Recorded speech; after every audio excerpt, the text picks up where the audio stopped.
Hello दोस्तों, आप सभी का स्वागत है जीएस चेला में। आज हम पढ़ेंगे टेनिस ग्रैंड स्लैम जो कि 2020 में हुए हैं। मैं सबसे पहले आपको एक ओवरव्यू समझा देता हूँ।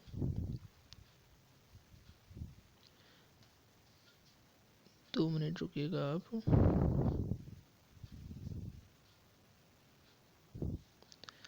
यहाँ पे मैं आपको सबसे पहले एक चीज़ समझा देता हूँ कि एक्चुअल में हम कैसे किस तरीके से इसको याद करेंगे, क्योंकि मात्र डाटा पीडीएफ में रहने से ही कुछ नहीं होता है। दिमाग में रहना ज़्यादा ज़रूरी होता है, क्योंकि एग्ज़ाम में जब दिमाग में होगा तो ही आंसर लगा सकते हैं, नहीं तो नहीं लगा सकते हैं। इस कारण दिमाग में कैसे रहेगा उस चीज़ पे ध्यान देते हैं। सबसे पहले मैं आपको एक चीज़ दिलाना चाहता हूँ कि हम सबसे पहले ये ध्यान रखेंगे कि टेनिस ग्रैंड स्लैम एक्चुअल में होते कितने हैं और किस क्रम में होते हैं। तो सबसे पहले होता है ऑस्ट्रेलियाई ओपन, जिसको मैं ए से डिनोट कर रहा हूँ। फिर हमारा होता है फ्रेंच ओपन, जिसको मैं एफ से डिनोट कर रहा हूँ। फिर हमारा होता है विंबलडन ओपन, जिसको मैं डब्ल्यू से डिनोट करूँगा, ठीक है। फिर इसके बाद हमारा होता है यूएस ओपन। तो यूएस ओपन को हम अमेरिकन ओपन नहीं बोलेंगे, हम इसको यूएस ओपन ही बोलेंगे। तो मैं इसको यूएस ओपन यहाँ लिख देता हूँ। क्लियर? अच्छा, इसके बाद ये हो जाता है। इसके बाद हम एक बार और दिमाग में रखते हैं, एक बार और मैं रिपीट कर देता हूँ।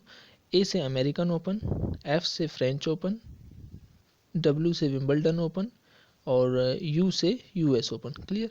इसको हम अल्फ़ाबेटिकल रूप से भी ध्यान रखेंगे, लेकिन कुछ लोग कहेंगे अभी कमेंट में कि डब्ल्यू जो है वो तो यू के बाद में आता है, तो आपने उसको पहले क्यों लिख लिया? क्योंकि आप अल्फ़ाबेटिकल रूप में ध्यान में रख रहे हैं। तो आप ये ध्यान रखिएगा कि ए सबसे पहले आता है और यू सबसे बाद में आता है, अल्फ़ाबेटिकल रूप में ए और यू के कंपैरिजन में। तो हम इस प्रकार दिमाग में रख सकते हैं। ये दोनों ऊपर और नीचे का अगर हम दिमाग में होगा तो बाकी हम सीरीज दिमाग में रख सकते हैं। एक के बाद फ्रेंच ओपन ही आएगा। क्लियर? और इस बार मैं एक चीज़ आपको ध्यान दिला दूं कि इस बार विंबलडन ओपन नहीं हुआ है। विंबलडन ओपन ही एक ऐसा टेनिस ओपन है जो सबसे पहले शुरू किया गया था। क्लियर? अब हम स्टार्ट करते हैं। यहाँ पे मैं लिख देता हूँ मैन के और यहाँ पे वुमेन के। क्लियर? वुमेन के। ओके, आपको केवल मेन में 3 अक्षर दिमाग में रखने हैं, क्योंकि हमारी कोरोना के कारण केवल 3 ही टेनिस प्रतियोगिताएं हुई हैं और एक नहीं हुई है, जिसका नाम विंबलडन ओपन है, जिस पे मैंने क्रॉस का साइन भी लगाया हुआ है। तो मैन में आपको केवल 3 अक्षर दिमाग में रखने हैं, एन, आर और डी। क्लियर? अच्छा, वुमेन में आपको भी 3 अक्षर ही दिमाग में रखने हैं, क्योंकि वुमेन सिंगल होता है। तो बस सिंगल के एस आई एन ही आपको दिमाग में रखना है, एस आई और एन। क्लियर? और यही इनका क्रम रहेगा। जैसे पहला एन का मतलब ऑस्ट्रेलियाई ओपन में आ जाएगा, आर का फ्रेंच ओपन में हो जाएगा, और जो डी रहेगा हमारा वो विंबलडन ओपन तो हुआ ही नहीं है, तो ये यूएस ओपन को डिनोट करेगा। इसी प्रकार जो हमारा एस जो रहेगा वो पहले ऑस्ट्रेलियाई ओपन में वुमेन का नाम जो होगा वो एस से स्टार्ट होगा। इसी प्रकार जो हमारा फ्रेंच ओपन रहेगा वुमेन सिंगल में, उनका नाम आई से स्टार्ट होगा। और जो हमारा सबसे लास्ट रहेगा यूएस ओपन, उनका नाम एन से स्टार्ट होगा, महिला महिला में। क्लियर? चलिए अब हम ऊपर चलते हैं। एक बार मैं आपको ऊपर बता देता हूँ, ये वाला मैंने ओवरव्यू आपको समझा दिया है। हम ऊपर चलते हैं। ये देखिए, सबसे पहले हम मैन वाली बताता हूँ मैं आपको। तो मैन वाला ये मैं बता देता हूँ आपको। ये देखिए, मैन वाले में एन, एन मतलब क्या डिनोट हो रहा है? एन मतलब नोवाक जोकोविच, आर मतलब राफेल नडाल और डी मतलब डोमिनिक। इनका पूरा नाम है डोमिनिक थिएम, जो कि ऑस्ट्रेलिया से हैं।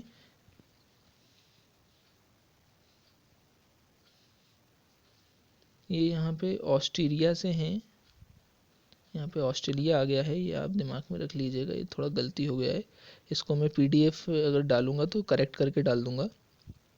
आप बस ये चीज़ ध्यान रखिए कि मेल में जो मैंने आपको एनआरडी जो ट्रिक दिमाग में याद करवाई थी, उसका बस आपको सीधा सीधा दिमाग में ही रखना है। एनआरडी, एन मतलब नोवाक जोकोविच, आर मतलब राफेल नडाल और डी मतलब डोमिनिक। इनके नाम जो हैं, जिन देशों से संबंधित हैं, इनके नाम भी कभी कभार पूछ लिए जाते हैं एग्ज़ाम में। तो आपको दिमाग में रखना है कि नोवाक जोकोविच जो हैं सर्बिया से हैं, और जो राफेल नडाल हैं वो स्पेन से हैं, और जो डोमिनिक करके हैं वो ऑस्ट्रेलिया से हैं। क्लियर? यहाँ पे ऑस्ट्रेलिया गलत आ गया है, मैं इसको एडिट करवा के ही पीडीएफ डाल दूंगा। चलिए अब हम चलते हैं अब हम चलते हैं, ये मैं 2 मिनट इसको इरेज कर देता हूँ। अब हम चलते हैं महिला पे। तो महिला में आप देखेंगे कि जो SIN जो मैंने आपको बताया था, क्लियर, SIN में जो S जो है वो सोफिया कैनन को प्रदर्शित करेगा। आई जो है वो ईगा नाम से जो उनका नाम आएगा, आपको केवल ईगा दिमाग में रखना है। बाकी इनका नाम है ईगा स्वेतेक, जो कि पोलैंड से हैं, ठीक है। इनका नाम नीचे देशों के नाम भी लिख दिए हैं मैंने। और जो नोआमी ओसाका हैं तो जापान से हैं, ये आपने सुना ही होगा, क्लियर। बस यही मेरी ट्रिक थी। अगर आपको अच्छी लगी हो तो आप बताइएगा। बाकी जल्द ही मैं अब जो है क्या बोलते अपना जो ये जो इंग्लिश नामों से रिलेटिव जो टूर्नामेंट होते हैं, जैसे मैं अब आपको फार्मूला 1 रेस पे नेक्स्ट वीडियो लेके आऊँगा। और बाकी चलिए एक बार हम इसका रिवाइज कर लेते हैं जल्दी से। तो आपको ये याद रहेगा, ये जो हमारी टेनिस प्रतियोगिताएं जो होती हैं ये हमारी इस प्रकार होती हैं। ए से ऑस्ट्रेलियाई ओपन, एफ से फ्रेंच ओपन, डब्ल्यू से विंबलडन ओपन और यू से US ओपन। हम पुरुष वर्ग में इधर दिमाग में रखते हैं पुरुष वर्ग, और ये रहता है महिला वर्ग। इसमें हम पुरुष वर्ग के 3 अक्षर थे केवल, NRD, क्लियर, और वुमेन के थे SIN, क्लियर। अब आपको N से क्या हो जाएगा हमारा नोवाक जोकोविच, R से हो जाएगा राफेल नडाल और D से हो जाएगा डोमिनिक नाम से।